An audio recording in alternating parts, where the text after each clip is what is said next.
Homeward Bound, written by Ellen G. White. And he shall speak great words against the Most High, and shall wear out the saints of the Most High, and think to change times and laws, and think to change times and laws. Law and Sabbath, dual test of loyalty. June 26. Satan's attack on the Sabbath. He shall intend to change times and law. Daniel 7 verse 25. The spirit of confession to paganism opened the way for a still further disregard of heaven's authority. Satan, working through unconsecrated leaders of the church, tempered with the fourth commandment also, and essayed to set aside the ancient Sabbath, the day which God has blessed and sanctified. Genesis 2 verse 2 and 3. And in its stead, to exalt the festival observed by the heathen as the venerable day of the sun. This change was not at first attempted openly. In the first centuries, the true Sabbath had been kept by all Christians. They were jealous for the honor of God, and believing that His law is immutable, they zealously guarded the sacredness of its precept. But with great subtlety, Satan worked through his agent to bring about his object, that the attention of the people might be called to the Sunday.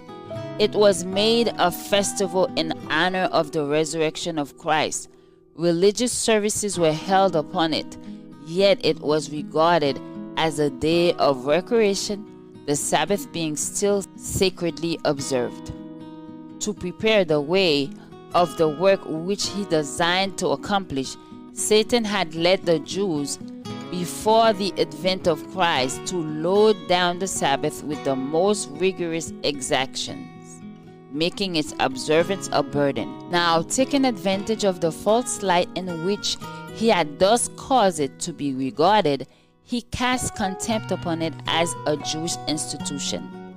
While Christians generally continued to observe the Sunday as a joyous festival, he led them, in order to show their hatred of Judaism, to make the Sabbath a fast, a day of sadness and gloom.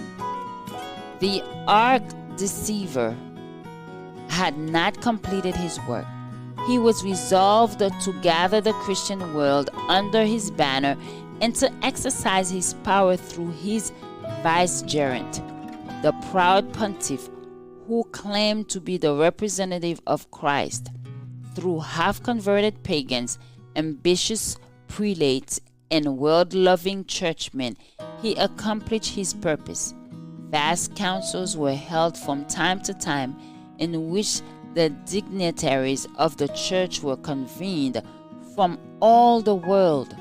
In nearly every council, the Sabbath which God had instituted was pressed down a little lower, while the Sunday was correspondingly exalted. Thus, the pagan festival came finally to be honored as a divine institution, while the Bible Sabbath was pronounced a relic of Judaism, and its observers were declared to be accursed. And he shall speak great words against the Most High, and shall wear out the saints of the Most High, and think to change times and laws, and think to change times and laws. Join us tomorrow for another devotional reading. By God's grace, the law of the Lord is perfect, converting the soul. The testimony of the Lord is sure, making wise the simple.